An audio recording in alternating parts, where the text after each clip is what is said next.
Hi friends, welcome back to my channel AJ Talks. दोस्तों, आपको पता ही होगा कि मैं काफी दिनों से टेलीग्राम प्रीपेड स्कैम के बारे में आप लोगों को बताता आ रहा हूं। पिछले दिनों मैंने एक वीडियो बनाई थी जिसमें मैंने एक पूरी रिपोर्ट तैयार की थी, अलग अलग लोगों से बात करके, अलग अलग कड़ियों को जोड़ते हुए, जिसमें मैंने बताया था कि किस तरह से ये विक्टिम्स को अप्रोच करते हैं, कौन सी मॉडस ऑपरेंडीज हैं और किस तरह से पैसों का सर्कुलेशन होता है और अंत में पैसे बाहर भेज दिए जाते हैं, जिसकी वजह से पैसों की रिकवरी नहीं हो पा रही है। और मेरी उस पूरी रिपोर्ट पर आज एक मुहर लग गई है जब कल दिल्ली पुलिस ने 4 अपराधियों को गिरफ्तार किया है जो कि इस टेलीग्राम प्रीपेड स्कैम में शामिल हैं। तो आज की बड़ी खबर यही है कि कल दिल्ली सेंट्रल की साइबर पुलिस ने 4 ऐसे अपराधियों को गिरफ्तार किया है जो कि इस पूरे टेलीग्राम प्रीपेड स्कैम के पूरे नेक्सस में शामिल थे। तो मैं आपको पूरी खबर बताऊं तो सबसे पहले आप हेडलाइन पढ़ लो। हेडलाइन के हिसाब से लगभग 500 लोगों से करोड़ों रुपए की ठगी इनके गैंग ने की है। और ये जो पूरा खेल चल रहा है ये दुबई में बैठे लोगों के द्वारा किया जा रहा है और कुछ चाइनीज ग्रुप है, जो कुछ चाइनीज स्कैमर हैं जो दुबई में बैठ करके इस पूरे खेल को अंजाम दे रहे हैं।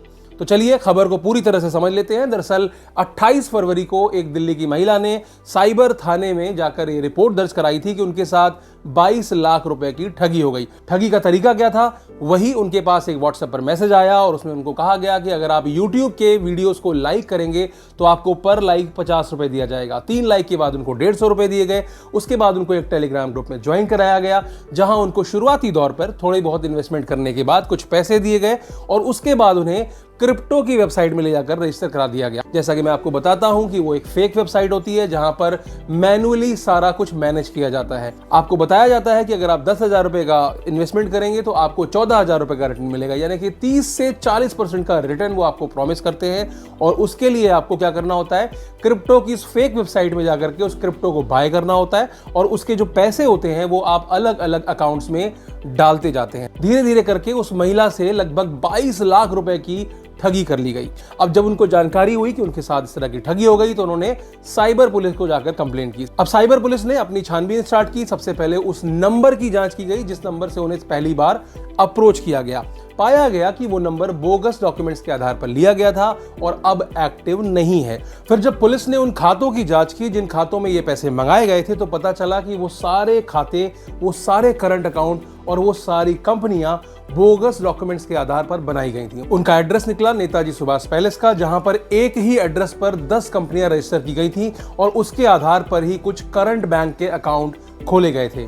पड़ताल करते हुए पुलिस उस एड्रेस पर पहुंची जहां पर इन कंपनियों को रजिस्टर कराया गया था। तो वहां पर उसके मालिक से पता चला कि 2 साल पहले एक संजय डबास नाम के व्यक्ति ने यहां पर ये उनका जो प्रेमाइसेस है वो रेंट पर लिया था और उसमें से कुछ एक कंपनियां वहां पर दिखाई गई थी रजिस्टर की हुई। तो रेंट एग्रीमेंट पर दिए गए डॉक्यूमेंट्स के आधार पर उस व्यक्ति की पड़ताल शुरू की गई। कुछ पुराने नंबरों के आधार पर, कई सारी कॉल्स को ट्रेस करने के आधार पर 16 अप्रैल को संजय डबास को, जो कि दिल्ली के ही सुल्तानपुर का निवासी है, उसे गिरफ्तार कर लिया गया। गिरफ्तारी के बाद संजय डबास ने अपने ही जैसे 3 और लोगों के बारे में बताया जो कि इस अपराध में शामिल हैं और जिनकी वजह से ही उसने इस तरह के अकाउंट्स खुलवा करके उनका इस्तेमाल ठगी के लिए कराया था। पुलिस की जांच पड़ताल के हिसाब से इसका जो मास्टरमाइंड है, इसका जो सरगना है, वो दुबई में बैठा है। दरअसल ये स्कैम आज से नहीं चल रहा है, 2 साल पहले से ही उन्होंने ये स्कैम स्टार्ट कर दिया था। पहले वो क्रिप्टो इन्वेस्टमेंट के नाम पर स्कैम कराया जाता था, जो कि अब बाद में प्रारूप बदल करके अलग अलग रेटिंग के नाम पर ये स्कैम किया जाता है। तो इस जो गिरोह का मास्टरमाइंड है जिसका नाम है भूपेश अरोड़ा, जब बहुत सारी अलग अलग कंप्लेंट्स आने लगी तो भूपेश अरोड़ा मार्च 2022 में दुबई भाग गया और इसके साथ ही पंकज वाधवा और संजय, जो कि इस अपराध में शामिल हैं, ये भी नवंबर 2022 में दुबई चले गए थे और दुबई से वापस आकर के फिर से वो अपने इसी अपराध में लिप्त हो गए थे। पुलिस ने जब खातों की जांच की तो पता चला कि एक एक अकाउंट से एक एक दिन में 1-1 करोड़ रुपए तक की ट्रांजैक्शंस की गई हैं और एक ही नहीं, ऐसे 100 से ज्यादा खातों की जानकारी हासिल हुई है जिनके जरिए इन पैसों का रोटेशन किया जा रहा था। पुलिस ने इनको गिरफ्तार करने के बाद जब उन अकाउंट को सीज किया तो उसमें लगभग 24 लाख रुपए अभी भी फ्रीज किए गए हैं जो उनके अकाउंट्स में पाए गए थे। इसके अलावा उनके पास से 15 मोबाइल और कई सारे सिम कार्ड्स, लैपटॉप्स और इस तरह की सामग्रियां बरामद की गई हैं जिनसे कि ये साबित होता है कि वो पूरे इस स्कैम में शामिल हैं। अब बढ़ते हैं अगली खबर की तरफ, जो है 22 अप्रैल की, जहां पर मुंबई पुलिस ने भी एक ऐसे ही गिरोह का भंडाफोड़ किया है जिसमें कि 3 लोगों को गिरफ्तार किया, जिनके पास से 43 से अधिक डेबिट कार्ड्स, 25 से अधिक चेकबुक्स और उसके अलावा बहुत सारे मोबाइल फोन्स और बहुत सारे सिम कार्ड्स बरामद किए गए थे। और आपको जानकर हैरानी होगी कि उस पूरे गिरोह का सरगना एक 17 साल का लड़का था, जिसे गिरफ्तार करके बाल सुधार गृह में भेज दिया गया है। वहां पर भी घटना ऐसी ही थी। चैंबूर में एक महिला के साथ 4,32,000 रुपए की ठगी इसी माध्यम से, इसी टेलीग्राम प्रीपेड स्कैम के माध्यम से की गई थी, जिसके बाद जब उन्होंने रिपोर्ट किया और जब पुलिस ने जांच पड़ताल की तो वो उस गिरोह तक पहुंच पाए। पुलिस ने पड़ताल में पाया कि उनके पास से 24 अकाउंट बरामद किए गए, जिनमें की 97 लाख रुपए से अधिक फ्रीज किए गए हैं। ये सारे अकाउंट्स IDFC और येस बैंक में खुलवाए गए थे और ये सभी फर्जी डॉक्यूमेंट्स और बोगस डॉक्यूमेंट्स के आधार पर ही खुलवाए गए थे। अब बढ़ते हैं अगली खबर की तरफ, जो कि वडोदरा से आ रही है, जहां पर पुलिस ने एक ऐसे अपराधी को गिरफ्तार किया है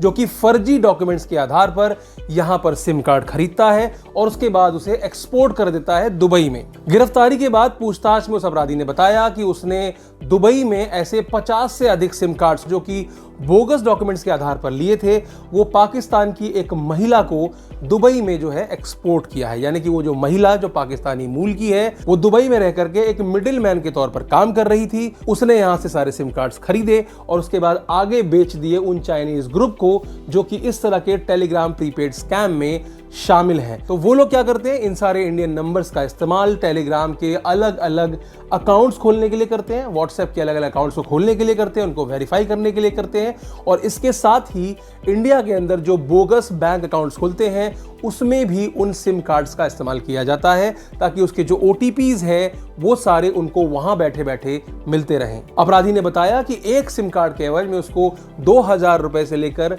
2,500 रुपए तक मिला करते थे। तो ये सारी न्यूज जानने के बाद आपको एक बात तो समझ में आ चुकी होगी कि जो भी पैसे इनके अकाउंट्स में मिल रहे हैं, जो फ्रीज हो रहे हैं, वो बहुत कम मात्रा में है। तो अगर रिकवरी के चांसेस, जिसके बारे में मैं आपको हमेशा बताता रहता हूं कि वो बहुत ज़्यादा कम क्यों हैं, उसका कारण यही है कि ज़्यादातर पैसा यहां से दुबई और अन्य देशों में ट्रांसफर कर दिया जाता है, क्योंकि इनके जो सरगना है वो दुबई में बैठे हैं या फिर एक मामले में उसका सरगना जो है वो जॉर्जिया में बैठा हुआ है। अब मैं आपको यह भी बता देना चाहता हूं कि जितने भी लोग यहां पर गिरफ्तार किए गए हैं वो मास्टरमाइंड्स हैं ही नहीं, वो अलग अलग मॉड्यूल्स का हिस्सा हैं। उनको एक अलग टास्क असाइन किया गया है, यानी कि एक ग्रुप है जिसको ये टास्क असाइन किया गया है कि आपको डेटाबेस निकालना है। वो अलग अलग सोर्सेस के थ्रू डेटा निकालते हैं, चाहे वो एडवर्टीजमेंट चलाते हो, चाहे वो लिंक्डइन के थ्रू हो, चाहे वो naukri.com के पोर्टल से हो, या इस तरह के अलग अलग जो ओपन सोर्स वाले प्लेटफॉर्म्स होते हैं वहां से जाकर के डेटा निकालते हैं और स्कैमर्स तक पहुंचाते हैं। तो ये जो पूरा मॉडल है उसका एक मॉड्यूल है जिस मॉड्यूल का काम सिर्फ और सिर्फ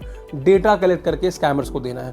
दूसरा मॉड्यूल काम करता है जो कि सिम कार्ड का अरेंजमेंट करता है, जो कि ऐसे बोगस नंबर्स का अरेंजमेंट करता है, जैसा कि मैंने आपको बताया, अलग अलग बोगस डॉक्यूमेंट्स के आधार पर या फिर जेन्युइन डॉक्यूमेंट्स के आधार पर भी लोगों के नाम से सिम कार्ड इशू कराए जाते हैं। उनको ये नहीं बताया जाता है कि इन सिम कार्ड का इस्तेमाल कहां पर होने वाला है और उसके बाद उन सिम कार्ड्स को सुपर्द कर दिया जाता है उन स्कैमर्स के। तीसरा जो मॉड्यूल है वो क्या करता है, बैंक अकाउंट खुलवाने का काम करता है। जैसा कि मैंने आपको पिछले वीडियो में भी बताया था कि अलग अलग बोगस डॉक्यूमेंट्स के आधार पर बहुत सारे ऐसे लोगों को इसमें शामिल कर लिया जाता है जो कि वाकई में विक्टिम होते हैं, जिन्हें पता ही नहीं होता कि उनका डॉक्यूमेंट 10,000 5,000 रुपए देकर के क्यों लिया जा रहा है। उसके बाद उस मॉड्यूल के जो लोग हैं वो अलग अलग अकाउंट्स खुलवाते हैं, फर्जी अकाउंट्स खुलवाते हैं और उन अकाउंट्स को सुपुर्द कर देते हैं स्कैमर्स को। अब जो ये वेबसाइट्स बन रही हैं, जो वेबसाइट्स चल रही हैं, पता चला है कि ये वेबसाइट सारी चाइना में होस्टेड है।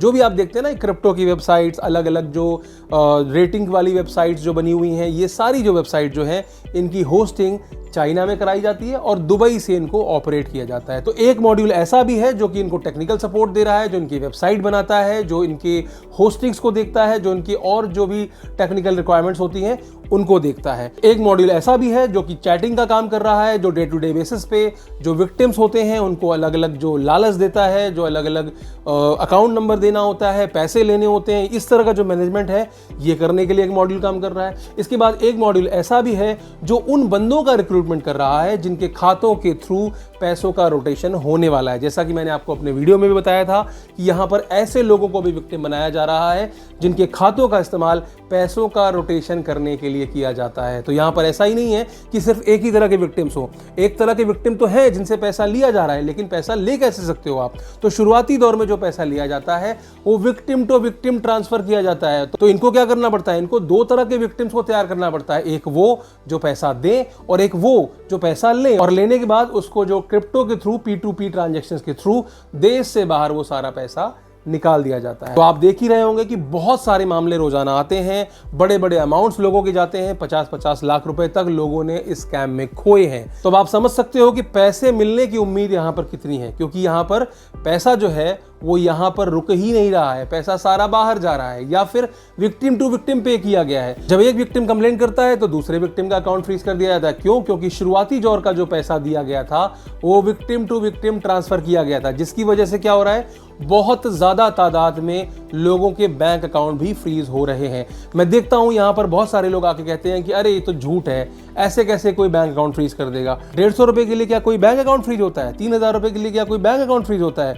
मेरे पास लाइव एग्जांपल्स हैं, मेरे पास बहुत सारे लोग आते हैं जो ये बताते हैं। कल ही एक भाई ने मुझे बताया कि 150 रुपए उसके खाते में आए थे, जिसकी वजह से उसकी मम्मी का अकाउंट फ्रीज कर दिया गया। ठीक ऐसे एक दूसरे विक्टिम ने बताया कि उसने 3000 रुपए पे किए थे, जिसके एवज में उसको 3900 रुपए मिले थे और उसके बाद उसके अकाउंट को फ्रीज कर दिया गया, होल्ड कर दिया गया। तो ऐसा नहीं है, जो लोग ये सोच रहे हैं कि थोड़े से पैसों के लिए क्या बैंक्स जो है अकाउंट फ्रीज करती फिरेंगी, यहां पर ऐसा बिल्कुल नहीं होगा कि 100% लोगों के अकाउंट फ्रीज हो रहे हैं। कुछ लोगों के, मैं हमेशा ये कहता आया हूं, जिनके फ्रीज हुए हैं मैंने उनके बारे में आपको बताया है, आपको आगाह किया है। मेरा क्या काम है? मेरा काम है आपको अवेयर करना। बाकी मानना या नहीं मानना ये सब आपकी जिम्मेदारी है। आप खुद देख लो भाई कि आपको मानना है या नहीं मानना है। मैं सिर्फ आपको आगाह कर सकता हूं, मैं सिर्फ आपको अवेयर कर सकता हूं कि इस तरह की घटनाएं हो रही हैं, और मैं जो भी आपको बता रहा हूं वो सारी जानकारी लोगों के द्वारा ही मुझे मिल रही है। ऐसा नहीं है कि मैं खुद स्कैम में फंसा हुआ हूं तो मैं वहां से जानकारियां इकट्ठा कर रहा हूं।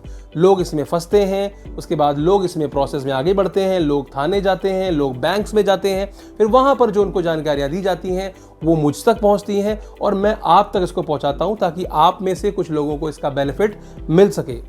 तो यही कुछ अपडेट थी, तो मुझे लगा कि आप लोगों को बता देना चाहिए कि लोग पकड़े जा रहे हैं, लेकिन ये वो लोग नहीं हैं जो मास्टरमाइंड है। तो सबसे मुश्किल काम क्या है? उन मास्टरमाइंड्स को पकड़ना। तो यहां पर पुलिस को इंटरपोल की मदद लेनी पड़ेगी और उनको ट्रेस करना पड़ेगा जो लोग बाहर बैठे हुए हैं, और इस तरह से जो लाखों करोड़ों रुपए की जो ठगी की जा रही है। हालांकि पुलिस ये कह रही है कि 500 लोगों को चूना लगाया है, लेकिन मेरा ये मानना है, कम से कम मेरे ही चैनल पे 1000 से 1500 लोग आकर के ये कमेंट कर चुके हैं कि 3000 रुपए से लेकर के 52 लाख रुपए तक लोगों ने इसमें खोए हैं। तो ये जो मॉड्यूल है, ऐसा नहीं है कि 1-2 मॉड्यूल है जिनको पकड़ लिया जाएगा और चीजें कंट्रोल हो जाएंगी। मुझे लगता है यहाँ पर सैकड़ों की संख्या में ऐसे मॉड्यूल काम कर रहे हैं, और ये जो छोटी मोटी गिरफ्तारियां हो भी रही हैं, ये तो सिर्फ उन मॉड्यूल के किसी एक हिस्से की गिरफ्तारी है। और ऐसा नहीं है कि उसमें सिर्फ ये 4 ही लोग काम कर रहे थे, पूरे देश में ये मॉड्यूल फैला हुआ है। अगर 4 लोगों को दिल्ली से अरेस्ट किया गया है तो 2 लोग होशंगाबाद से भी काम कर रहे होंगे, 4 लोग कलकत्ता से भी काम कर रहे होंगे, 10 लोग बैंगलोर से भी काम कर रहे होंगे। तो ऐसा नहीं है कि ये 4 लोग जो हैं गिरफ्तार हो गए तो पूरा मॉड्यूल बंद हो जाएगा। बिल्कुल बंद नहीं हुआ है। हर सुबह जब मैं उठता हूं और अपना जो चैट बॉक्स खोलता हूं, कमेंट बॉक्स खोलता हूं, ईमेल खोलता हूं, तो मुझे सैकड़ों की संख्या में मेल और कमेंट्स मिलते हैं जहां पर कोई ना कोई ये बता रहा होता है कि भैया मेरे इतने पैसे चले गए, जहां कोई ना कोई ये बता रहा होता है कि मैंने सही समय पर आपका वीडियो देख लिया और मेरे इतने पैसे बच गए, तो कोई ना कोई ये बता रहा होता है कि वो अब भी उस ग्रुप में एक्टिव है तो उसे क्या करना है। तो यहां पर मैं आपको बता देता हूं कि पैसे की रिकवरी, जो भी ये पैसे की रिकवरी हुई है, मैं आपको बता देता हूं बहुत छोटा सा हिस्सा है, जिसको कहते हैं ना ऊंट के मुंह में जीरा। करोड़ों रुपए पार हो गए, अब 90 लाख, 50 लाख, 60 लाख जो भी इनके अकाउंट में फ्रीज हुए हैं, उसकी जब देनदारी की बात आएगी तो वहां पर सैकड़ों लोग खड़े हो जाएंगे। जिन अकाउंट में 97 लाख रुपए फ्रीज किए गए हैं, उन अकाउंट से हो सकता है कि 500 करोड़ से अधिक सी ट्रांजेक्शन कर दी गई हो। तो क्या सारे विक्टिम्स को पैसा मिल पाएगा? बिल्कुल नहीं मिल पाएगा। कोर्ट में जाकर के केस लड़ना पड़ेगा। बहुत सारे लोगों के जो अकाउंट्स हैं वो फ्रीज कर दिए गए हैं इन्वेस्टिगेशन के नाम पर। यानी कि जो विक्टिम है, जो पहले ही अपने पैसे गंवा चुका है, उसका अकाउंट भी बैंक ने फ्रीज कर दिया और कहा है कि जब तक की इन्वेस्टिगेशन चल रही है तब तक आपका अकाउंट फ्रीज रहेगा। तो आप देख सकते हैं कि किस तरह की परेशानियां विक्टिम्स को उठानी पड़ रही है। तो मेरा सिर्फ एक ही निवेदन है कि इस तरह का कोई भी स्कैम दिखता है आप उसको ब्लॉक कीजिए।